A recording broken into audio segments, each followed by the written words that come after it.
안녕하세요. 반갑습니다. 비트코인 뉴스 팡입니다. 2019년 7월 17일 비트코인 뉴스 전해드리도록 하겠습니다. 여러분들 도움이 되신다면 좋아요, 구독, 댓글, 알림 설정 해주시면 감사하겠고요.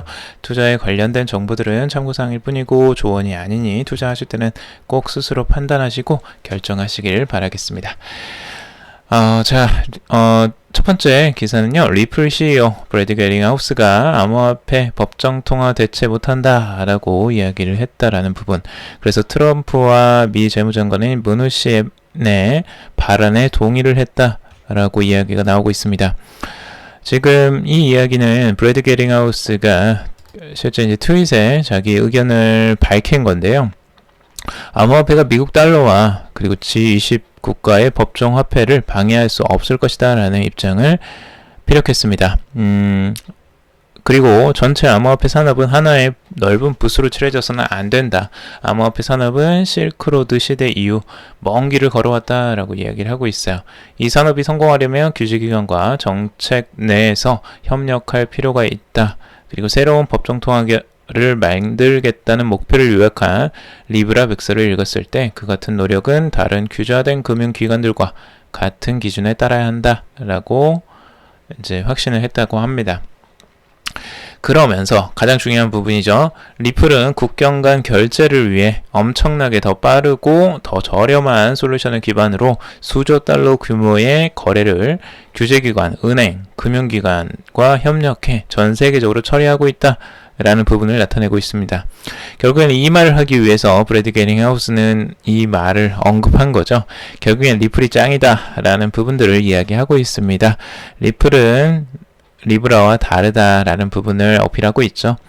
그래서 페이스북의 리브라는 너네들은 암호화폐로 이 법정 통화에 도전을 하는 거지만 우리는 이 법정 통화를 도와주는 역할들, 그리고 규제기관들과 은행, 금융기관들이 좀 더 수월하게 그 송금을 하거나 국경 간 결제를 할 수 있도록 돕는 플랫폼이 리플이다. 그렇기 때문에 그런 규제에서 우리는 적극적으로 규제를 따르고 있고 너네들보다 낫다라는 부분들을 좀 어필하고 있습니다.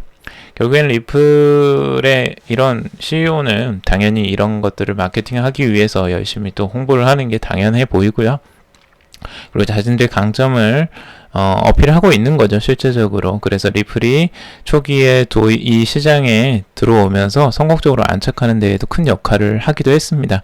지금 현재 리플의 엑스커런트를 전 세계 200여 은행, 금융기관들이 이미 도입을 했고 사용하는 부분들도 분명히 있습니다.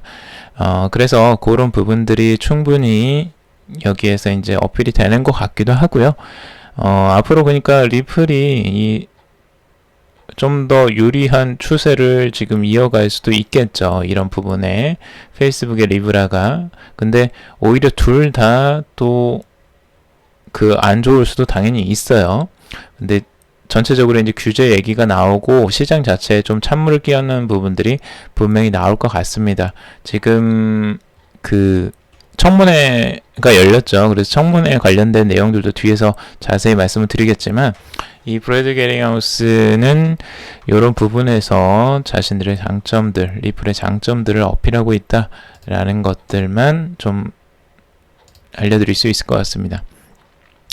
그리고 전체적인 암호화폐 시장에서 이제 그 페이스북의 리브라 프로젝트가 전 세계에 긍정적인 영향을 미칠 것이라며 또 이야기를 하기도 했습니다. 그래서 리플 가격이 페이스북 때문에 하락하지는 않을 것이다 라고 주장을 하고 있죠. 그래서 리플과 페이스북은 다르다. 근데 리플의 가격은 지금도 하락하고 있습니다. 미안하지만. 그래서 굉장히 안타까운데 이거는 비트코인이 이제 하락하면서 전체적인 암호화폐 시장이 좀 하락 추세에 있기 때문에 그런 부분이 있죠. 페이스북과 리플의 목적은 다르다라고 이야기를 했는데요. 페이스북은 소비자 기반 서비스를 제공할 전망이고 리플은 기업 인프라 구축을 통해 전 세계 결제 시스템을 통합하는 게 이제 목표다라고 이야기를 하고 있습니다. 근데 페이스북에 이제 당연히 소비자 기반으로 출발을 해서 기업 인프라 구축, 전 세계적인 금융 시스템 모든 부분들까지 확장해 나갈 가능성은 충분히 있습니다. 그러니까 시장만 좀 다를 뿐이지 나중에 확장하는 부분들은 충분히 그런 야욕이 나중에 또 나올 수 있겠죠. 자, 그리고 비트코인에 대한 분석 내용인데요. 바이드빅이 이제 전망을 한 내용입니다. 전체적으로 지금 그 10,000달러 선을 찍었을 때 이제 이미 분석을 했던 건데 지금 9,500달러 선 정도까지 내려왔죠. 근데 지금 9,000달러 선을 찍고 갈 것이다 라고 이제 전망을 한 내용입니다. 그래서 이 9,000달러 선은 지금 하방으로 내려오는 이 추세선이 그 연결된 부분이기도 하고요. 그리고 과거에 지금 이제 저점을 찍었던 부분이기도 합니다. 그래서 이 9,000달러 선을 되게 중요하게 생각하는 분석이고요. 이 분석이 맞아 떨어져서 9,000달러를 찍는지 한번 지켜볼 필요도 있을 것 같고요. 그리고 두 번째는 이제 메인이라는 그 닉네임을 쓰시는 이제 분이 분석을 한 내용입니다. 트위터에서 분석을 한 내용인데 전체적으로 지금 가격 하락 흐름들이 그 이제 9,300달러 선, 9,300달러 선까지도 이제 내려갈 것으로 보고 있는데요. 그리고 이제 7,700에서 8,700까지도 이제 지켜봐야 된다라고 이야기를 하고 있습니다. 이쪽에 이제 블락이 굉장히 크게 이 물량들이 몰려있죠. 그래서 이 구간들을 좀 주요적으로 봐야 된다라고 이야기를 하고 있습니다. 여기에서 이제 하락하는 부분에 대해서 걱정을 하거나 지금 굉장히 그 안절부절 하시는 경우에 이런 경우는 어떻게 봐야 되느냐도 이야기를 했는데 과거 200일 동안의 비트코인의 흐름들을 한번 지켜보셔야 된다라고 이야기를 하고 있어요. 그래서 지금 194일 정도가 지금 비트코인의 이 시장의 흐름이었는데요. 전체적으로 굉장히 가파른 상승세를 지금까지 나타내고 있었습니다. 그러니까 비트코인이 지금까지 그 상승한 흐름만 보더라도 이건 엄청난 상승세였죠. 거의 344% 정도가 상승을 한 추세입니다. 이 바닥권에서. 그래서 굉장히 빠른 속도로 급속히 올라왔기 때문에 이게 어느 정도 조정이 나오는 게 일반적으로 이제 그 일반적이다라고 여기서 이제 주장을 하고 있는 거예요. 이 메인 같은 경우는. 근데 이제 그 조정 폭이 이제 가파르기 때문에 상승한 것만큼 또 가파르게 내려오죠. 그래서 이것 때문에 많이들 이제 걱정을 하시는 부분이 있을 것 같아요. 근데 어느 정도 조정이 나오는 부분들은 일반적으로 이런 추세들을 항상 반복된다라는 부분들을 한번 염두에 두시고 보시면 좋을 것 같습니다. 자, 그리고 전체적으로 이제 월봉으로 이 비트코인의 차트를 본 건데요. 월봉으로 봤을 때 지금 렉트 캐피털이 분석을 한 내용은 지금 그 부분이에요. 7,700에서 7,740달러에서 9,300달러 선까지 계속 이 구간을 형성하면서 저번 달에는 이 구간에서 이제 움직였었다는 건데요. 이 구간을 이제 벗어나서 깨고 올라갔죠. 그래서 9,300달러 선을 이제 깨고 상승했었는데 거기서 다시 한번 크게 상승하고 다시 한번 조정이 크게 나오고 있는 상태입니다. 그래서 이 상태에서 가장 중요한 선, 이 상단선 9,300달러 선까지도 이제 얼마 남지 않았다는 거죠. 그래서 한 마이너스 3%밖에 안 남았다라는 부분. 그래서 여기 다시 한번 테스트할 구간으로 들어오고 있다라고 분석을 하고 있습니다. 그래서 이 부분을 중요하게 좀 봐야 되고 이 구간에 다시 들어오게 될지 아니면은 여기 상단을 찍고 조정을 마무리할지가 이제 중요한 변곡점이 될 것으로 또 보여지기도 합니다. 이게 주봉상으로 좀 본 내용인데요. 지금 이평선으로 지금 따져봤을 때, 과거에 제가 한번 말씀을 드렸지만 20일 EMA선, 이 EMA선이 과거에 굉장히 지지선으로 많이 작용을 했던 부분이 있었다라고 말씀을 드렸어요. 그래서 굉장히 많이 여기서 지지를 받고 있었죠. 그래서 그 지지선으로서의 20일 EMA선이 지금 하단에 있습니다. 제가 항상 말씀드렸지만 이게 이평선하고 이 가격 봉이 캔들이 계속 이격을 주면서 계속 갈 수는 없다라고 말씀을 드렸어요. 분명히 이게 한번 붙고 가야 된다. 그래서 이 이평선이 한 번쯤은 붙는 시간이 필요한데 지금 그게 이제 가까워지고 있죠. 그래서 20일 EMA 선과 이 캔들이 같이 만나는 그 지점이 굉장히 중요해 좀 보여요. 제가 개인적으로 보기에는. 근데 그 순간이 지금 가까워지고 있다라는 부분이고요. 그 순간이 가까워지는 가격대가 이 정도 선이 되겠죠. 그래서 지금 8,000대에서 이제 9,300달러 선 정도가 좀 될 것 같은데, 요 선에서 한번 마주치는 정도가 있지 않을까. 한번 진행을 지켜봐야 될 것 같아요. 물론 이 선이 깨지면은 더 크게 또 조정이 나올 수 있겠지만 20일 EMA 선은 지금까지 굉장히 탄탄한 지지선을 유지해 왔기 때문에 확률상으로 조금 더 한번 지켜봐야 될 중요한 선이 되지 않을까 개인적으로 생각을 해봅니다.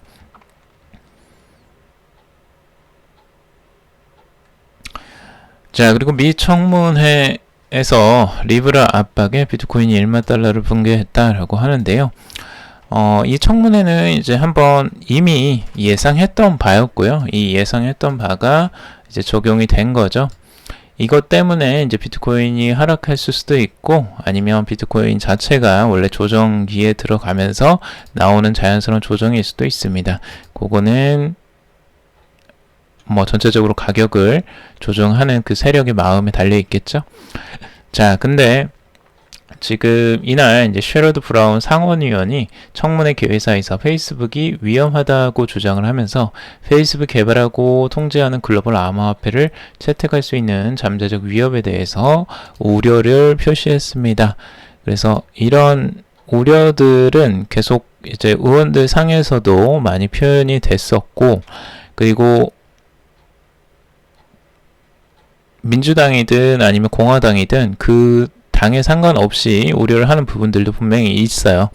그래서 그런 부분들은 당연하다고 저도 개인적으로 생각을 하고, 근데 페이스북의 이제 칼리브라 대표 데이비드 마커스는 리브라는 돈을 더욱 안전하고 그리고 쉽게 주고받는 수단으로 고안되었다라고 이야기를 하고 있어요. 그래서 정부 측면에서 기존 시스템보다 더 엄격한 통제가 가능하다고 말했고요.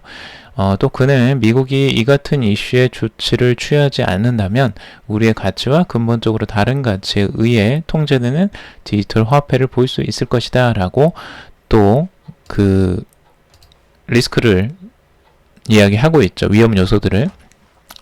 그러니까 지금 현재 이 기존 정부 시스템 보다 더 엄격하게 통제가 가능하다고 이야기를 하고 있는 부분들, 그리고 돈이 더욱 안전하고 쉽게 주고받을 수 있는 수단이다라고 이야기를 하고 있는데, 이게 이제 어느 정도 어필이 될지가 한번 좀 문제예요. 그래서 의회 의원들도 이거를 암호화폐 자체도 이해 못하신 분들이 많을 텐데, 이게 리브라라는 걸 또 이해를 할 수 있을까? 스테이블 코인이라는 걸 이해하기가 또 쉽지 않은 부분도 분명히 있습니다. 그래서 이게 아마 말이 굉장히 많을 것 같아요. 이게 기간도 좀 걸릴 수도 있을 것 같고요.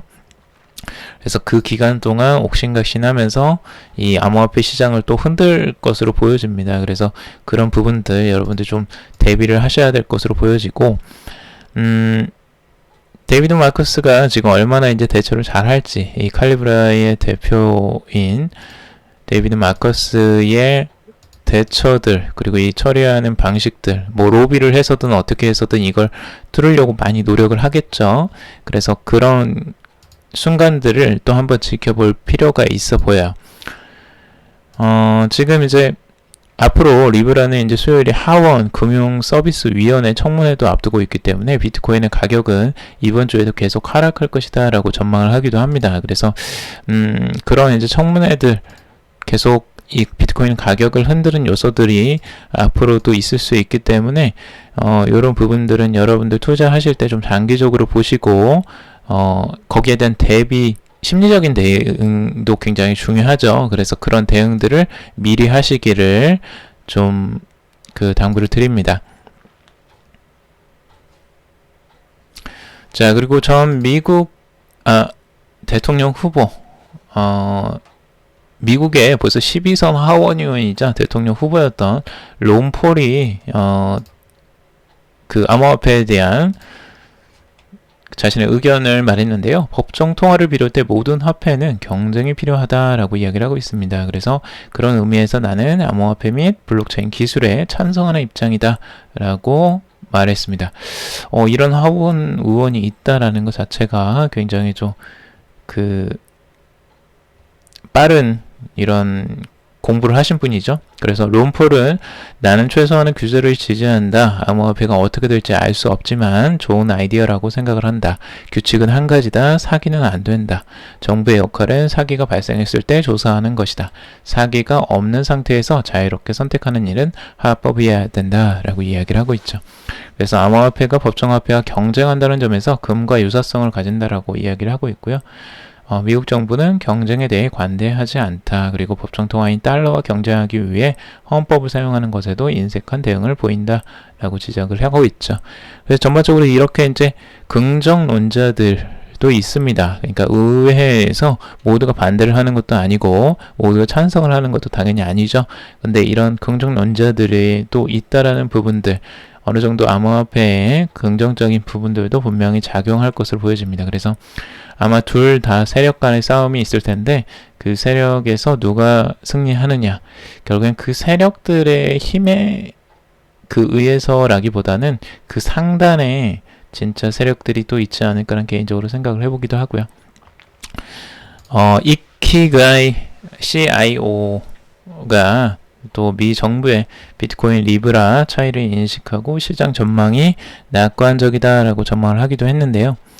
암호화폐 전문 자산 운용사인 이키가이 펀드의 최고 투자 책임자 트래비스 클링이 미 연방준비제도 의장과 재무장관이 비트코인을 가치 저장고로 인식하고 있다라고 이야기를 하고 있죠. 그래서 또 두 사람과 트럼프 대통령 모두 비트코인과 리브라가 매우 다른 것이라는 사실에 동의하고 있다. 이는 매우 긍정적이다 라고 이야기를 하고 있습니다.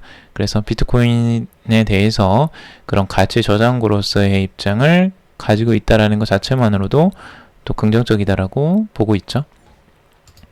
자, 그리고 페이팔이 리플과 경쟁 목표로 모바일 송금 앱 줌을 8월에 출시를 한다라고 합니다. 그래서 페이팔은 지금까지 그 세계적인 송금과 결제 서비스 대기업입니다. 그래서 리플과의 이제 경쟁을 위해서 모바일 송금 앱 줌을 내세운다라고 하는데요. 이 줌이 이제 8월에 출시되면 리플과 경쟁을 할 것이라고 하는데, 리플과 지금 경쟁하기에는 너무 좀 늦었죠. 리플은 이미 은행들하고 엄청나게 제휴를 맺고 200곳 이상이 지금 제휴를 맺은 상태인데, 페이팔이 이제 그걸 판도를 바꿀 수 있을 정도로 할 수 있을지. 물론 페이팔도 지금의 플랫폼을 가지고 있기 때문에 결제 플랫폼을 이미 가지고 있죠. 그래서 미국에서는 굉장히 유명하고 전 세계적으로도 꽤 사용이 되고 있죠, 페이팔은. 그래서 앞으로 페이팔이 어떤 전략을 또 가져갈지 한번 지켜볼만 할 것 같고, 줌은 유럽 32개국 거주자들이 유럽 지역은 물론 이제 전 세계 132개국 이상의 국가들에 돈을 보낼 수 있다라고 이야기를 하고 있습니다. 그래서 유럽의 지역에서도 송금의 기능은 아직 제공되지는 않고 있다라고 하고 있는데, 줌의 이제 주요 은행 및 주요 금융기관들과 제휴해서 건당 최대 8,800파운드, 약 1,200만원까지 송금이 가능하다고 합니다. 송금 수수료는 유럽 내 4달러, 유럽의 지역 9달러로 정해져 있다라고 이야기를 하고 있습니다. 그래서 송금 수수료가 지금 4달러에서 9달러로 정해져 있다는 건 그렇게 좋아 보이진 않아요. 송금 수수료가 지금 우리나라 돈으로 거의 5,000원이 넘어가고 거의 10,000원 이상이 되기 때문에 이렇게 송금 수수료가 높아가지고는 경쟁하기가 쉽지 않아 보여요. 리플은 송금 수수료가 이제 그것보다 더 적게 나오는 과정에서 지금 이 페이팔이 이 정도 가격이라면 경쟁 자체가 그렇게 의미가 있어 보이진 않네요. 그리고 디크립트는 이제 줌의 출시로 페이팔의 수수료가 머니그램 등 경제사와 비슷해졌지만 리플과의 경쟁을 위해서는 속도가 더 높으면서 비용을 더 낮춰야 될 것으로 지적을 하기도 했죠. 그래서 이런 부분들은 앞으로 이런 경쟁들이 있으면 있을수록 암호화폐 시장 자체는 더 성장해 나가는 거니까요. 더 좋은 기회가 될 것으로 보여집니다. 그리고 캐나다 지방자치단체가 비트코인 재산세 납부 승인을 했다라고 이야기를 하고 있습니다. 그래서 캐나다 그레이터 토론토 지역의 리치몬드 힐에서 비트코인을 통한 재산세 납부가 가능해진다라고 15일 텔레그래프가 보도를 했습니다. 지금 이제 암호화폐를 통해서 이 재산세를 납부할 수 있다라는 부분들, 세금을 납부할 수 있다는 부분이 이제 주요해 보이는데요. 캐나다에서도 이제 지자체에서 따로 이렇게 세금을 받을 때 받는 수단을 좀 다양하게 하는 것 같아요. 근데 거기에 비트코인이 들어간다라는 부분이 꽤 의미 있는 거고요. 이 코인베리라는 이 업체, 플랫폼 업체를 통해서 이게 이루어진다라고 하는데, 이 시 당국에서 비트코인을 가지고 있는 건 아니에요. 그러니까 이거를 정확히 보자면 비트코인을 이제 환전을 하는 과정들이 이 코인벨이라는 업체를 통해서 이루어지는 거고, 비트코인을 받아서 이제 원화를 그 캐나다 달러로 바꿔서 그 세금을 받는 거죠. 근데 이제 정부에서 이런 것들을 서비스를 한다라는 것 자체는 그만큼 비트코인에 대한 그 수요가 있다라는 거죠. 그러니까 정부도 이렇게 비트코인을 굳이 받을 필요 없잖아요. 캐나다 달러로 그냥 받으면 되는데, 그 나라 돈으로 받으면 되는데, 굳이 비트코인으로 재산세를 납부받는다? 그만큼 수요가 있으니까 이걸 받는 거죠. 사람이 이거 많이 없으면 굳이 이걸 왜 만들어요? 한두 명 가지고 있으면 당연히 필요도 없죠. 비용만 더 들어갈 뿐인데. 그래서 이 부분들은 그만큼 사용자들, 유저들이 늘어나고 있다는 증거일 수도 있고요. 그리고 그만큼 지방자치단체들도 비트코인의 지금 확장을 인정하고 있다는 부분이기도 합니다. 그래서 긍정적으로 바라보이는 부분이죠.